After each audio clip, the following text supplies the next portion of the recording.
Delco আইসপি billing সফটওয়্যারে আপনাদের সবাইকে স্বাগতম। আজকে আমরা দেখব ডেলকো আইসপি বিলিং সফটওয়্যারের সেটিং অপশানে আপনারা কীভাবে কাজ করবেন। প্রথমে আমরা যথারীতি আমাদের সফটওয়্যার প্যানেলে লগ ইন করব।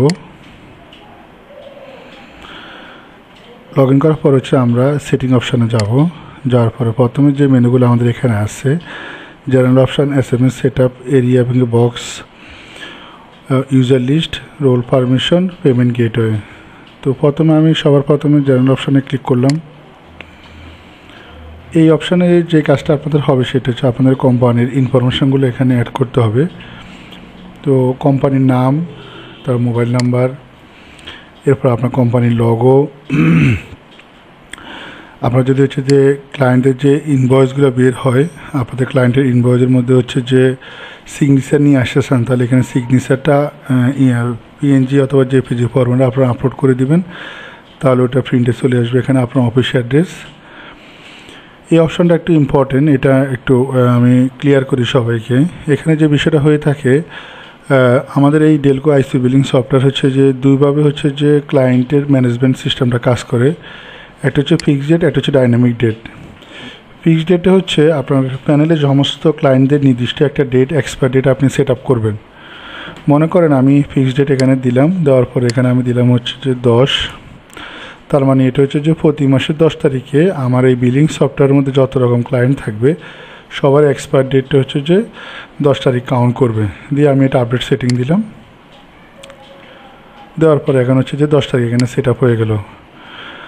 আর ডাইনামিক ডেটটা আপনি যেই তারিখে যে কানেকশান দিবেন পরবর্তী মাসে ঠিক ওই তারিখটাই ওই ক্লায়েন্টের এক্সপায়ার ডেট হিসেবে কাউন্ট করবে।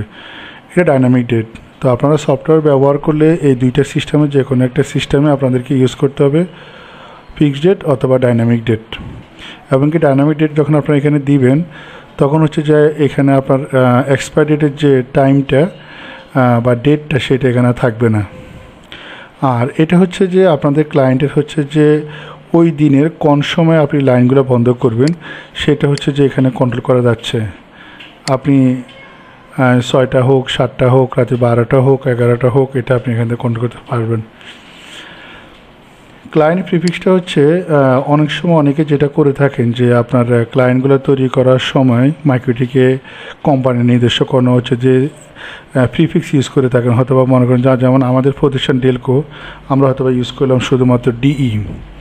তখন যে এই DE ইউজ করলেন, অথবা আপনি XYZ যে কোনো একটা আপনি ইউজ করলে যে ক্লায়েন্ট তৈরি করার সময় অটোই এটা যে আপনার ক্লায়েন্ট প্যানেলে এটা শো করবে, মাইক্রোটিকে এটা অ্যাড হয়ে যাবে। আর এটা ইউজ না করলেও কোনো সমস্যা নেই, এটা ম্যান্ডেটরি কোনো ইস্যু না। নিচের এই অপশানগুলো যথারীতি কমন ইস্যু, যেমন এটা যে আপনি যে ইনভয়েসগুলো আপনাদের প্রিন্ট বের হবে, তো ক্লায়েন্ট থেকে বিল কালেক্ট করার সাথে সাথেই কি অটো ইনভয়েসটা প্রিন্ট করবেন, নাকি পরবর্তী ম্যানুয়ালি ইনভয়েস প্রিন্ট করে দিবেন। যদি আপনি ইয়েস দিয়ে রাখেন তাহলে যে সাথে সাথে ইনভয়েস প্রিন্ট হবে, আর যদি নো দেন তাহলে সাথে সাথে ইনভয়েস প্রিন্ট হবে না। ইনভয়েসের দুই রকম টাইপ আছে, একটা রেগুলার, একটা পজ সিস্টেম। আপনার পেপার যেরকম আপনি বের করতে চান, রেগুলার হলে রেগুলার, পজ হলে পজ সিস্টেম, যেটা আপনার জন্য সুবিধা হয়। এই অপশানে যেটা যে আমি এখানে যদি নেক্সট এক্সপায়ার ক্লায়েন্ট, এখানে আমরা যদি এটাকে বুঝতে চাই, এটা কি আপনি এখানে 10 দিলেন, 10 পর এটাকে সেভ করে দিলেন, যেটা হবে সেটা যে আপনার সফটওয়্যারের ড্যাশবোর্ডের মধ্যে এই অপশানে আপনার পরবর্তী নেক্সট 10 দিনে যে ক্লায়েন্টরা এক্সপায়ার হবে তাদের লিস্টটা আপনার এখানে চলে আসবে। এটা আপনার মতো করে আপনারা যে ডাইনামিকলি এই ডেটটা কন্ট্রোল করতে পারেন, 1 দিন, 2 দিন, 5 দিন, 10 দিন, যেভাবে আপনাদের সুবিধা হয়।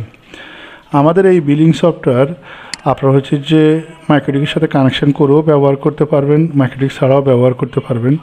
তো দুইভাবে কন্ট্রোল করার জন্য এখানে মাইক্রোটিকের সাথে কানেকশান করলে এটা ইয়েস থাকবে, আর মাইক্রোটিকের সাথে ব্যবহার যদি না করেন তাহলে এখানে নো থাকবে।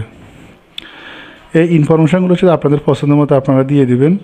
এবং কি এখানে ক্লায়েন্ট ব্যান্ডউইথ যদি আপনার ইয়েস থাকে তাহলে যে একজন ক্লায়েন্ট কতটুকু ব্যান্ডউইথ পাচ্ছে তার প্যানেলে ক্লায়েন্ট প্যানেলে গ্রাফটা শো করবে। আর আপনি যদি নো দিয়ে রাখেন তাহলে ক্লায়েন্ট প্যানেলে এটা শো করবে না।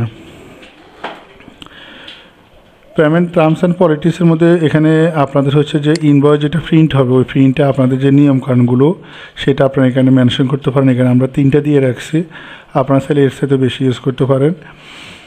নোটিশ অপশানটা হচ্ছে যে ক্লায়েন্ট প্যানেলে এই নোটিশটা আপনারা এখানে দিতে পারবেন। প্রতিটা এখানে কোনো নোটিশ যদি আপনারা লিখে আপডেট করেন সেক্ষেত্রে এটা ক্লায়েন্ট প্যানেলে আপনারা শো করবে। তো আমরা এখানে যেটা আলোচনা করলাম সেটা হচ্ছে যে সেটিং অপশান থেকে জেনারেলের যে প্রাথমিক যে সেট আপটা সেটার মধ্যে যে প্রয়োজনীয় যে ইনফরমেশানগুলো সেটা আমরা এখানে মেনশন করছি এবং উল্লেখ করছি।